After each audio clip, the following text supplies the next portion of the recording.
నమస్తే 3RR news కి స్వాగతం. వార్తల్లో ముందుగా ముఖ్యాంశాలు.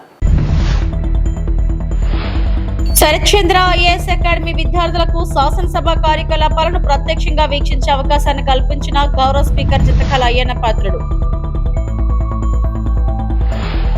ఈ నెలలోనే డిఎస్సి నోటిఫికేషన్ విడుదల చేయాలని నెల్లూరులో maha dharna.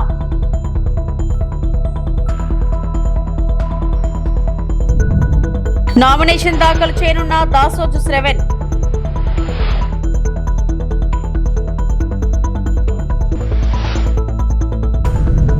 BRS working president KTR ఆధ్వర్యంలో సీనియర్ నేతలతో కలిసి నామినేషన్ దాఖలు చేయనున్న దాసోజు శ్రవణ్.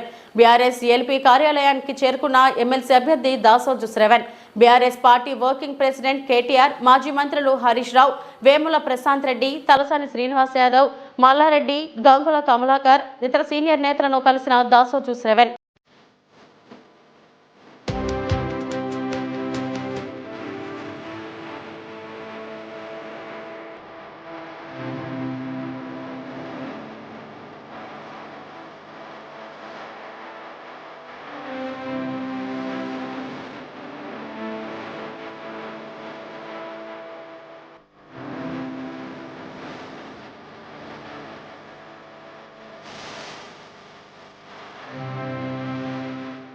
శరత్చంద్ర ఐఏఎస్ అకాడమీ విద్యార్థులకు శాసనసభ కార్యకలాపాలను ప్రత్యక్షంగా వీక్షించే అవకాశాన్ని గౌరవ స్పీకర్ చింతకాయల అయ్యన్న పాత్రుడు కల్పించారు. సోమవారం సుమారు 100 మంది విద్యార్థులను శాసనసభ గ్యాలరీ నుండి ప్రత్యక్షంగా సమావేశాలను వీక్షించారు. ప్రశ్నోత్తరాలు, 0 అవర్ వంటి కీలక అంశాలను గమనించి ప్రజా ప్రాతినిధ్యం వ్యవస్థలో జరుగుతున్న చర్చలు, మంత్రుల సమాధానాలు, సభ్యుల వాదోపవాదాలను ప్రత్యక్షంగా అనుభవించే అవకాశాన్ని పొందారు. ఈ సందర్భంగా విద్యార్థిని పావని తన అనుభూతిని వ్యక్తం చేస్తూ శాసనసభ సమావేశాన్ని ప్రత్యక్షంగా వీక్షించడం చాలా ప్రత్యేకమైన అనుభూతి. ఇప్పటివరకు టీవీలో మాత్రమే చూశాం. స్వయంగా చూడడం ఎంతో ఆనందంగా ఉందని తెలిపారు. ఈ అవకాశం కల్పించిన గౌరవ స్పీకర్ అయ్యన్న పాత్రుడికి కృతజ్ఞతలు తెలిపారు. ముందుగా నిన్న క్రికెట్ మ్యాచ్ చూసి ఉంటారు అందరూ.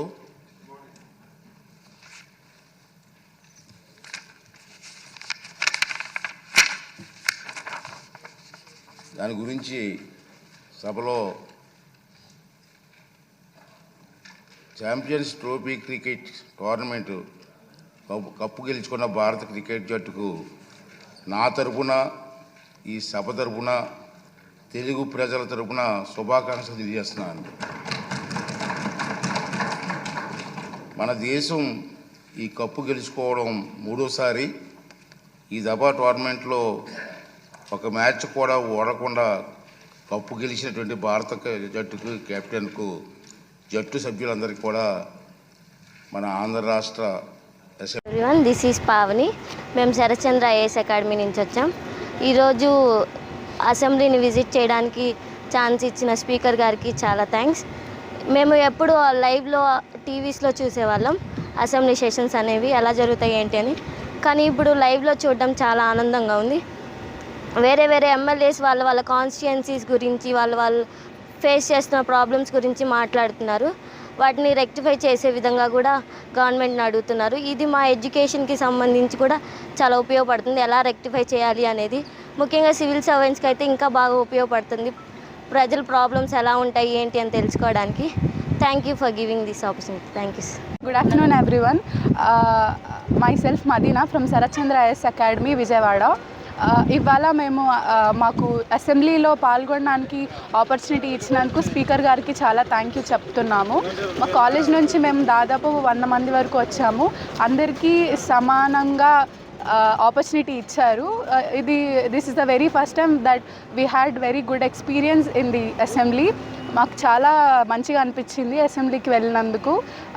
అందరూ ఎమ్మెల్యేస్ అండ్ ఎమ్మెల్సీస్ని చూసినందుకు వాళ్ళు వేరియస్ ప్రాబ్లమ్స్ పైన మాట్లాడుతున్నారు. మేము అన్ని ఆ ప్రాబ్లమ్స్, రీజనల్ ప్రాబ్లమ్స్ ఏదైతే ఉందో అవన్నీ తెలుసుకోగలిగాము.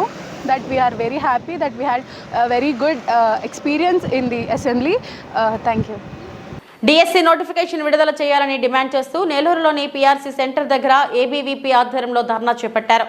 ముందుగా నోటిఫికేషన్ విడుదల చేయాలని, పరీక్షలకు కనీసం 3 నెలల సమయం ఇవ్వాలని డిమాండ్ చేశారు. 2018 నుంచి ఒక్క నోటిఫికేషన్ కూడా విడుదల కాలేదని ఏబీవీపీ నాయకుడు రాజశేఖర్ తెలిపారు. తక్షణ నోటిఫికేషన్ విడుదల చేయాలని డిమాండ్ చేశారు.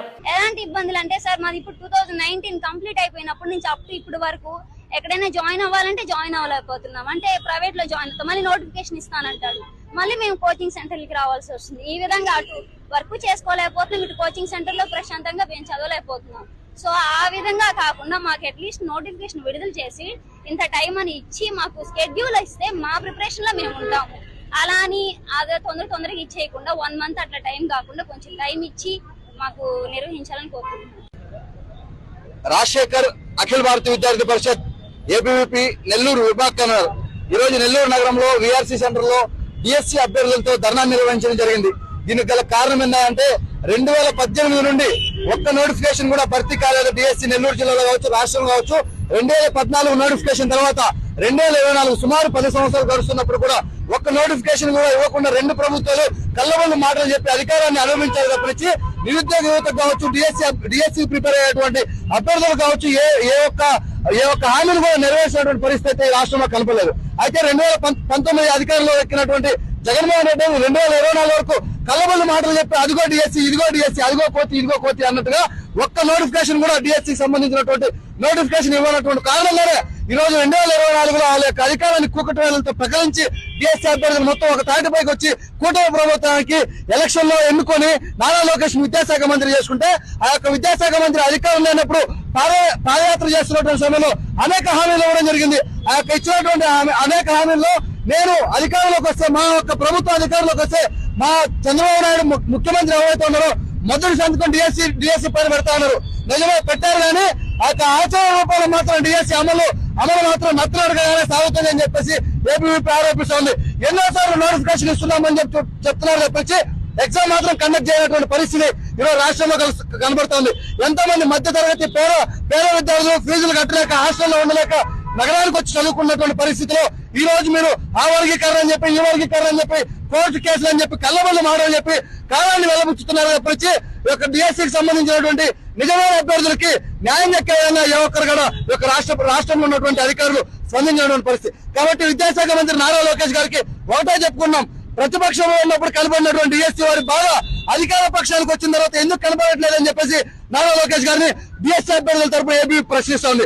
కాబట్టి వెంటనే యొక్క ముద్రను తెలివి అనేకమైనటువంటి స్టేట్మెంట్లు ఇస్తా ఉన్నారు, ముఖ్యమంత్రి కావచ్చు, విద్యాశాఖ మంత్రి కావచ్చు. కానీ అవి నిజ రూపంలో ఆచరణలో పెట్టే విధంగా ఏబీవీపీ డిమాండ్ చేస్తోంది, డిఎస్సీ అభ్యర్థులు డిమాండ్ చేస్తుంది. కాబట్టి త్వరితగతిన డిఎస్సీ అభ్యర్థులకి డిఎస్సీ నోటిఫికేషన్ ఇచ్చి వెంటనే ఒక డిఎస్సీ ఎగ్జామ్ కండక్ట్ చేయాలని ఏబీవీపీ డిమాండ్ చేస్తా ఉంది. అఖిల భారతీయ విద్యార్థి పరిషత్ ఏబీవీపీ నెల్లూరు. మా తెలంగాణ రాష్ట్రం అన్ని రంగాల్లో ఉన్నతంగా ఉందని చెప్పి రాష్ట్రానికి పెట్టుబడులను తీసుకురావాలి, అంతేకాని మా రాష్ట్ర ఆర్థిక పరిస్థితి బాలేదని తెలంగాణ పట్ల ఇసుమంత గౌరవం లేని రేవంత్ రెడ్డి అబద్ధాలు చెప్తున్నాడు. సంక్షేమ పథకాల అమలును తప్పించుకోవడానికి ఇలాంటి దరిద్రపు మాటలను మాట్లాడుతున్నాడని ఎమ్మెల్సీ కల్వకుంట్ల కవిత ధ్వజమెత్తారు. ఢిల్లీలో అయినా, అమెరికాలో అయినా, దుబాయ్లో అయినా, గల్లీలో అయినా, ఎక్కడైనా మా తెలంగాణ ఉన్నతంగా ఉంది, మా తెలంగాణ గొప్పగా ఉంది, మా తెలంగాణకు మీరు రండి అని ఆహ్వానించుకుంటూ 10 ఏళ్ళు కేసీఆర్ గారు కష్టపడితే ఈ తెలంగాణ రాష్ట్రం అనేటటువంటిది భారతదేశంలో నంబర్ 1గా ఉజ్వలంగా సాగింది. అటువంటి రాష్ట్రాన్ని పట్టుకొని ఒక రాష్ట్రానికి ముఖ్యమంత్రి అయినటువంటి వ్యక్తి నిన్న ఢిల్లీలో కూర్చొని ఈ రాష్ట్రం బాలేదు, ఈ రాష్ట్రం ఆర్థిక పరిస్థితి బాలేదు అని చెప్పి అబద్ధాలు చెప్పిండు. మన కర్మ ఏంటంటే ఆయన మన ముఖ్యమంత్రి గారు కావడం. దాంతోనే ఏం జరిగింది, మొత్తం ఇవాళ దేశంలో ఉన్నటువంటి అన్ని పత్రికలు కూడా Telangana state is in a financial crisis చెప్పిండు ముఖ్యమంత్రి గారు అని చెప్పి తాటాకంత అక్షరాలతోని దేశవ్యాప్తంగా తెలంగాణ రాష్ట్రం యొక్క పరువు పోయినటువంటి పరిస్థితి. ఎంత బాధ అవుతుంది, ఒక తల్లి ఒక బిడ్డని కంటే ఎంత ప్రసవ వేదన పడుతుందో తెలంగాణ సమాజం అంత ప్రసవ వేదన పడితే వందలాది మంది బిడ్డలు చచ్చిపోతే వచ్చినటువంటి రాష్ట్రం తెలంగాణ రాష్ట్రం. ఆ రాష్ట్ర సాధనలో పాత్ర లేదు కాబట్టే మన ముఖ్యమంత్రి గారికి ఈ ఇసుమంతా కూడా నొప్పి కానీ బాధ కానీ తెలంగాణ రాష్ట్రం పట్ల గౌరవం కానీ లేదు. ఆర్బీఐ బాజాప్తా చెప్పింది, రేవంత్ రెడ్డి గారు లెక్కలు చెప్తే నేను నమ్మకపోతుండే, కానీ ఇది ఆర్బీఐ చెప్పిన లెక్క. దీని ప్రకారమే యావరేజ్గా 3,000 కోట్లు రాష్ట్ర ప్రభుత్వం ఖర్చు పెడుతుంది. అంటే మరి ముఖ్యమంత్రి గారికి ఈ లెక్క తెలియదా? ఎవరు ఖర్చు పెడుతున్నారు, ఇది ఎక్కడ ఖర్చు అవుతుంది, ఈ విషయం మీద ముఖ్యమంత్రి గారికి అవగాహన లేదా? వారు క్లారిటీ ఇవ్వాలి. ఎందుకంటే మీరు నేషనల్ మీడియాలో కూర్చొని ఒక ముఖ్యమంత్రి స్థాయి అయి ఉండి 500 కోట్లు కూడా నేను ఖర్చు పెట్టలేకపోతున్నా అని చెప్తున్నాను. ఎందుకు ఈ మాట చెప్పిండు ముఖ్యమంత్రి గారు అంటే, ఆ వ్యక్తి ఆ విలేకరు అడిగిండు, ఏమై మీరు మహిళలకు డబ్బులు ఇస్తామంటారు, రైతులకు ఇస్తామంటారు, ఉద్యోగాలు ఇస్తామంటారు, ఇవన్నీ చెప్పొచ్చిండ్రు, ఇన్ని సంక్షేమ పథకాలు చేపడతామని చెప్పొచ్చిరు కదా, మరి మీరు ఎందుకు ఇస్తలేరు? మహిళలకు 2500 అని అడిగితే అది తప్పించుకోవడానికి అప్పటికప్పుడు బయటపడడానికి ఏం చెప్తాడంటే 500 కోట్ల కన్నా ఎక్కువ ఖర్చు పెట్టడం నా దగ్గర డబ్బులు లేవు, మా రాష్ట్రం బాగలేదు, మా రాష్ట్రం ఫైనాన్షియల్ సిచ్యువేషన్ బాగాలేదని చెప్పారు. ఇంతకన్నా దౌర్భాగ్యం ఉంటుందా? నీకు నికరంగా ఆదాయం 12,000 కోట్లు వస్తున్నాయి. 18,800 కోట్లలో 6,000 ఖర్చు పెట్టంగా 12,000 కోట్లు మిగులుతున్నాయి. 3,000 కోట్లు ఆల్రెడీ మీరు స్పెండ్ చేస్తున్నారని ఆర్బీఐ లెక్కలు చెప్తుంది. ఇంత దౌర్భాగ్యం ఏందని చెప్పి నేను ముఖ్యమంత్రి గారిని నేను ప్రశ్నిస్తా ఉన్నా. దరిద్రం అనేటటువంటిది మన ఆలోచనలనే ఉంటుంది, తెలంగాణ రాష్ట్రంలో లేదు. తెలంగాణ రాష్ట్రాన్ని కేసీఆర్ గారు ఒక స్థాయి వరకు తీసుకొచ్చి నిలబెట్టిండ్రు. ఇప్పుడు దాన్ని మొత్తం పడగొట్టాలి, అదేం బాగలేదని చెప్పాలనే ప్రయత్నంలో మన సొంత రాష్ట్రాన్ని అవమానిస్తున్నటువంటి ముఖ్యమంత్రి గారి వైఖరిని. అనకాపల్లి జిల్లా నర్సీపట్నంలో పార్టీ అధ్యక్షులు మాజీ ముఖ్యమంత్రి వైఎస్ జగన్మోహన్ రెడ్డి ఆదేశాల మేరకు మార్చి 12వ తేదీన అనకాపల్లి జిల్లా కేంద్రంలో జరగనున్న యువత మరియు విద్యార్థి నాయకులతో కలిసి అన్ని జిల్లా కేంద్రాల్లో తలపెట్టిన యువత పోరు అనే కార్యక్రమాన్ని విజయవంతం చేయాలని మాజీ ఎమ్మెల్యే పెట్ల ఉమాశంకర్ గణేష్ పిలుపునిచ్చారు. ఈ రోజు వైఎస్ఆర్సీపీ పార్టీ కార్యాలయంలో యువత పోరు పోస్టర్ను విడుదల చేశారు. కార్యక్రమంలో పార్టీ నాయకులు, కార్యకర్తలు పాల్గొన్నారు.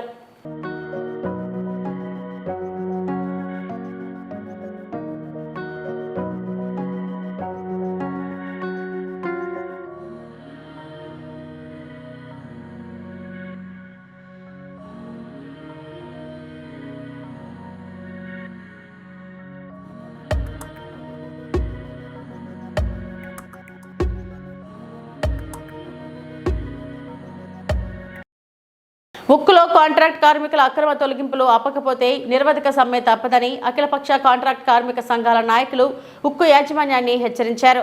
కాంట్రాక్ట్ కార్మికులను ఎవరిని తొలగించరాదని, ఇప్పటి వరకు తొలగించిన వారిని అందరినీ విధుల్లోకి తీసుకోవాలని, ఈఎస్ఐ లేని కార్మికులకు స్టీల్ యాజమాన్యమే వైద్య సౌకర్యం కల్పించాలని, నిర్వాసితులకు శాశ్వత ఉపాధి కల్పించాలని కోరుతూ పాతగాజువాక కూడలిలో steel plant contract labour union CITU అధ్యక్షులు జి శ్రీనివాసరావు అధ్యక్షతన మహాధర్నా నిర్వహించారు. కార్యక్రమంలో నాయకులు మంత్రి రాజశేఖర్, అయోధ్యరామ్, డి ఆదినారాయణ మాట్లాడుతూ ఉక్కు ఉత్పత్తిలో గత 30 సంవత్సరాలుగా పనిచేస్తున్న కార్మికులను తొలగించడం అన్యాయమన్నారు. కేంద్ర ప్రభుత్వం ప్యాకేజ్ ఇచ్చింది కార్మికులను తొలగించడానికా అని ప్రశ్నించారు. కార్మికుల తొలగింపు ఆపకపోతే నిరవధిక సమ్మె తప్పదని హెచ్చరించారు. కార్యక్రమంలో నాయకులు నమ్మి రమణ, మంత్రి రవి, కె వంశీ, ఉరుకోటి అప్పారావు తదితరులు పాల్గొన్నారు.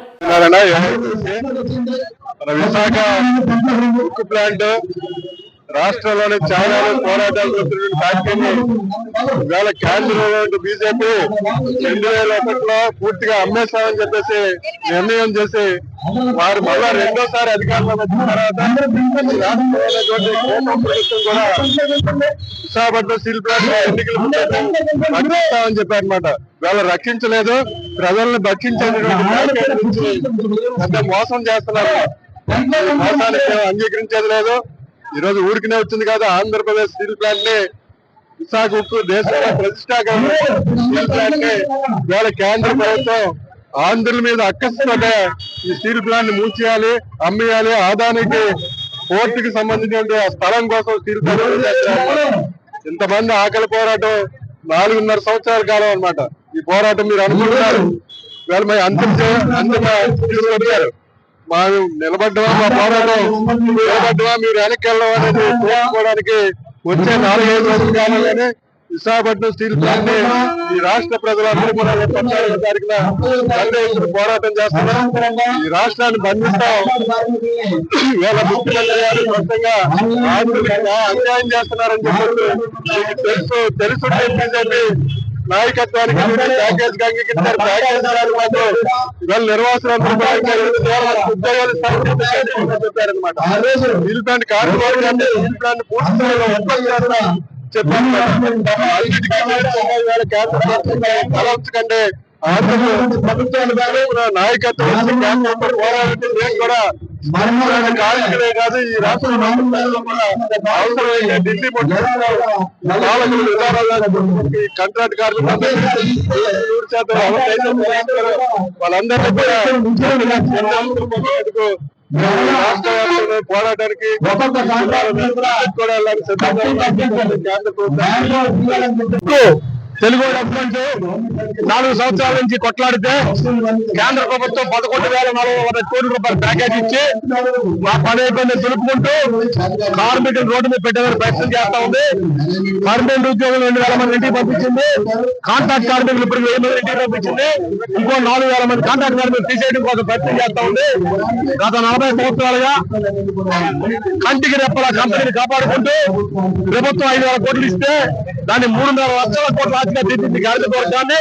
ఈరోజు రాత్రి ఆపేసి ఇంటికి పంపించేస్తే 25 ఏళ్ళు పనిచేసే కాంట్రాక్ట్ కార్మికుల్ని రాత్రి ఉద్యోగులు ఆపేస్తే చూస్తూ సిద్ధంగా లేరు. ఎవరినైతే 1000 మంది కార్మికులు ఆపారో రోడ్డు మీద వచ్చారో భవిష్యత్తులో 4,000 మంది ఆపాలనుకుంటా ఉన్నారు. దీనికి వ్యతిరేకంగా ఉద్యోగం నడుస్తా ఉంది.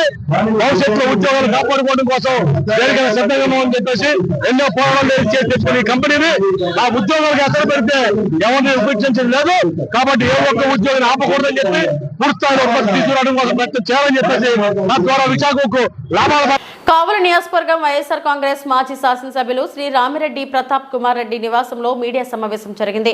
మాజీ శాసనసభ్యులు శ్రీ రామిరెడ్డి ప్రతాప్ కుమార్ రెడ్డి మాట్లాడుతూ రాష్ట్ర వైఎస్ఆర్ కాంగ్రెస్ పార్టీ అధ్యక్షులు మరియు మాజీ ముఖ్యమంత్రి వర్యులు శ్రీ వైఎస్ జగన్మోహన్ రెడ్డి ఆదేశాల మేరకు ఈ నెల 12వ తేదీ బుధవారం నాడు ఉదయం 10 గంటలకు నెల్లూరులోని వీఆర్సీ సెంటర్ వద్ద నుండి కలెక్టరేట్ వరకు జరుగు యువత పోరు కార్యక్రమంలో విద్యార్థులు, నిరుద్యోగులు, యువత మరియు వైఎస్ఆర్ కాంగ్రెస్ పార్టీ నాయకులు, కార్యకర్తలు అధిక సంఖ్యలో పాల్గొని విజయవంతం చేయవలసిందిగా కోరారు. కార్యక్రమంలో కావలి నియోజకవర్గం వైఎస్ఆర్ కాంగ్రెస్ పార్టీ నాయకులు, కార్యకర్తలు అధిక సంఖ్యలో పాల్గొన్నారు.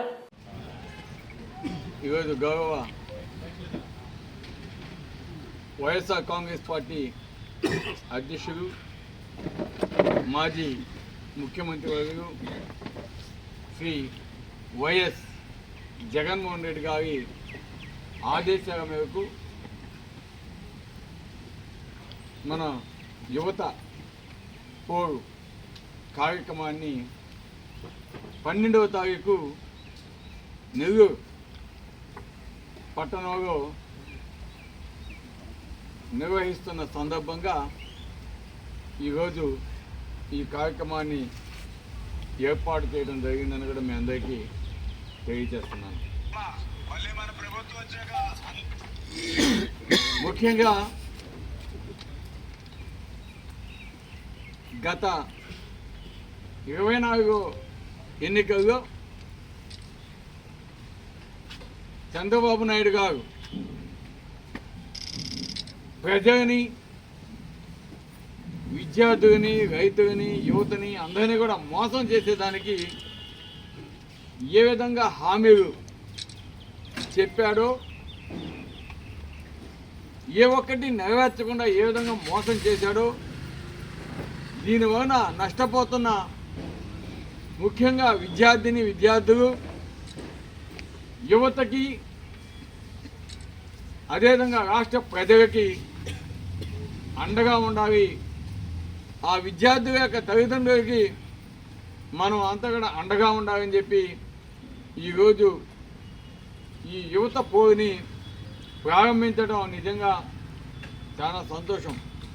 ఎందుకంటే జగన్మోహన్ రెడ్డి గారు ఎప్పుడు కూడా పేద ప్రజల పక్షపాతి. పేద ప్రజలకి ఏ విధంగా జగన్మోహన్ రెడ్డి గారు గతంలో ముఖ్యమంత్రిగా ఎన్నిక కాకముందు వాగ్దానాలు ఇచ్చారో అవన్నీ కూడా ముఖ్యమంత్రి అయిన తర్వాత ఏ విధంగా నెరవేర్చాడో కూడా ప్రజలంతా కూడా చూశారు. కానీ మన దౌర్భాగ్యం కొద్దీ చంద్రబాబు నాయుడు గారు లేనిపోని హామీలన్నీ, వీలు కాని హామీలన్నీ ఇచ్చి ప్రజలను మభ్యపెట్టి గెలిచిన తర్వాత ఏ విధంగా మోసం చేస్తున్నాడో కూడా ఈరోజు ప్రతి ఒక్కరు కూడా చూస్తూ ఉన్నారు, అర్థం చేసుకున్నారు. అందుకే ప్రభుత్వం వచ్చి 9-10 నెలలు అవంగానే ఈరోజు ప్రజల వ్యతిరేకత అనేది ఏ విధంగా బయటపడుతుందో, ఏ విధంగా తెలియజేస్తున్నారో ఒకసారి చూస్తే అర్థమవుతా ఉంది. చంద్రబాబు నాయుడు గారు అధికారంలోకి వచ్చి ఈరోజు మన విద్యార్థుల మీద కక్ష సాధింపు చర్యకి ఏ విధంగా దిగుతున్నాడో ఈరోజు అందరికీ అర్థమవుతా ఉంది. ఉదాహరణకి 5 త్రైమాసిక ఫీజు రింబర్స్మెంట్ పథకాలు ఇవ్వకుండా ఇంజనీరింగ్ విద్యార్థులు కావచ్చు, మెడికల్ విద్యార్థులు కావచ్చు, డిగ్రీ చదువుతున్న విద్యార్థులు కావచ్చు, ఉన్నత చదువు చదువుతున్న ప్రతి ఒక్క విద్యార్థి కూడా ఏ విధంగా ఇబ్బంది పడుతున్నారో వాళ్ళైతేనేమి, వాళ్ళ తల్లిదండ్రులు అయితేనేమి ఈరోజు కాలేజీలకి ఆన్సర్ చెప్పలేక ఏ విధంగా ఇబ్బంది పడుతున్నారో అందరికీ తెలుస్తూ ఉంది. ఈరోజు కాలేజీ యాజమాన్యాలు కూడా టీచింగ్ స్టాఫ్కి కావచ్చు, వాళ్ళందరికీ కూడా ఫీజులు కూడా వాళ్ళకి శాలరీస్ కూడా ఇవ్వలేని పరిస్థితిలో వాళ్ళు కూడా ఏ విధంగా ఇబ్బంది పడుతున్నారో అందరికీ అర్థమవుతూ ఉంది. ఎప్పుడైతే కాలేజీలు సక్రమంగా శాలరీస్ కావచ్చు, వసతులు కావచ్చు కల్పిస్తాయో అప్పుడే విద్యార్థులకు కూడా బోధన ఇవన్నీ కూడా బాగుంటుంది అనేది ప్రతి ఒక్కరికి తెలిసిన విషయమే. అటువంటి పరిస్థితిని ఈరోజు ఏ విధంగా నిర్వీర్యం చేస్తున్నారో ఈరోజు ప్రతి ఒక్కరు కూడా చూస్తూ ఉన్నారు. అదేవిధంగా కొంతమంది విద్యార్థులు అమ్మఒడి లేకనో ఏదో ఫీజు రియంబర్స్మెంట్ లేకనో మధ్యలోనే చదువు మానేసి ఈరోజు పనులకు పోతున్న పరిస్థితి మనం కూడా చూస్తూ ఉన్నాం. గతంలో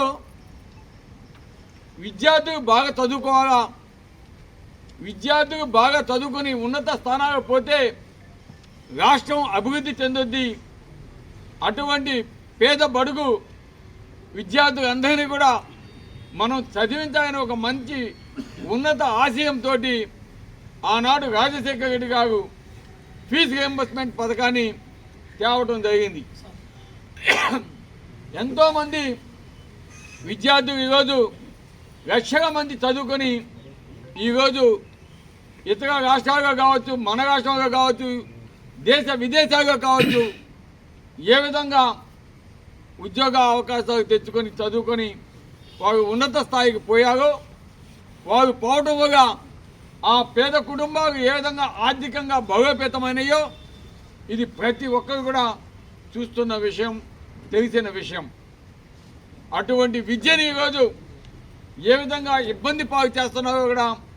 మా గ్రామానికి మేమే రహదారి నిర్మించుకుంటున్నాం. అల్లూరి సీతారామరాజు జిల్లా అనంతగిరి మండలం కీవర్ల పంచాయతీలో ఉన్నటువంటి నక్కుల మామిడి గ్రామం అల్లూరు జిల్లాలో ఎంత అభివృద్ధి అయినా మా గ్రామానికి రోడ్డు లేని పరిస్థితులు చూస్తున్నారు. భవనాల మాట అటుంచితే కనీసం ఊరు దాటి వెళ్ళడానికి రోడ్డు సదుపాయాలు లేక మా గ్రామానికి మేమే సొంత డబ్బులతో రోడ్డు వేసుకునే పరిస్థితి ఉంది. గ్రామంలో అనేక ప్రాణాలు పోతున్న అరణ్య రోదనే తప్ప అంబులెన్స్ శబ్దం వినిపించని పల్లెలో పురిటి నొప్పులు తెలియకుండా బిడ్డను కన్నేంత వెసులుబాటు కల్పించే సామర్థ్యం ఉన్న గిరిజన ప్రాంతాల్లో తల్లులు కనీసం ఆసుపత్రికి వెళ్ళడానికి ప్రాణాలకు తెగించాల్సిన పరిస్థితులు ఉన్నాయి.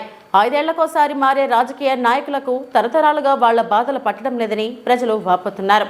అల్లూరి మన్యం జిల్లాల్లోని కొన్ని ప్రాంతాల్లో కనీసం రోడ్డు సదుపాయం లేక జనాలు తీవ్ర ఇబ్బందులను ఎదుర్కొంటున్నారు. అల్లూరు జిల్లా ఏజెన్సీ ప్రాంతం అనంతగిరి మండలం కివర్ల పంచాయతీ నక్కులమాడి గ్రామ సమీపంలో మనం ఉన్నాము. ఇక్కడ ముఖ్యంగా గిరిజనులు పడుతున్న బాధలు అయితే వర్ణానితమనే చెప్పాలి. ఎందుకంటే మనం ఇప్పుడు చూస్తున్నాం ఈ గ్రామానికి అంటే స్వాతంత్రం వచ్చి నేటికి ఏళ్ళ గడుస్తుంది, కానీ ఇప్పటికీ కూడా కనీసం రోడ్డు సౌకర్యం లేక వీళ్ళు చాలా ఇబ్బందులు పడుతున్నారు.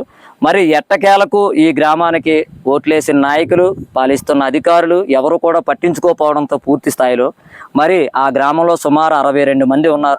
62 మంది అంటే 62 గడపలు ఉన్నాయి, సుమారు 350 మంది ఉన్నారు. మరి వాళ్ళు మాకు తెలిసిన కథనం ప్రకారం పాపం వాళ్ళ ఇంట్లోనే చాలా మట్టుగా బంగారం అలాగే ఇతర వస్తువులు తాకట్లు పెట్టి నేడు వాళ్ళ సొంత డబ్బులతో ఇంటికి చందాలు వేసుకొని మరి ఇక్కడ రోడ్లు వేస్తున్నారు. మరి ఈ రోడ్డు కోసం గతంలో ఎవరైనా అధికారులకు తెలియజేశారా, అలాగే లేకపోతే నాయకులకు తెలియజేశారా? మరి గెలిచే ముందు ఏమైనా రోడ్లు వేస్తానని చెప్పి నాయకులు హామీ ఇచ్చారా ఏటి అనేది ఇప్పుడు ఆ గ్రామస్తులు ఉన్నారు. మరి వారి బాధలు వారి సమస్యలు వారిని అడిగి తెలుసుకుందాం. నమస్కారం అండి. ఇప్పుడు మీ గ్రామానికి మరి ఇన్నేళ్ళు అవుతుంది, మరి చాలా మంది నాయకులు మారుతున్నారు, వస్తున్నారు. మరి మీ గ్రామానికి వచ్చినప్పుడు ఎప్పుడైనా ఎవరైనా హామీలు ఇచ్చారా ఓట్లకు వచ్చేటప్పుడు? ఇచ్చారండి. ఏమనేవారు? మీకు రోడ్లు వేస్తాం, మాకు ఓట్లు ఇవ్వండి, మీ ఊర్లో కంపల్సరీగా మేమైతే రోడ్డు వేయించే బాధ్యత మేము పూర్తిగా స్థాయిలో తీసుకుంటున్నాం అనేసి చాలా మంది మాట్లాడారండి. అది రీసెంట్ 5 సంవత్సరాల క్రితం కూడా మాట్లాడారండి మాతో. ఓకే, అంటే ఇప్పుడు మాకు తెలిసిన సమాచారం గతంలో ఏదో రోడ్డు ఇచ్చారట కదా? ఇచ్చారండి. అది టెంకల వలస టు నక్కుమడి వరకు 4 కిలోమీటర్ల దూరం అనేసి ఇచ్చారండి.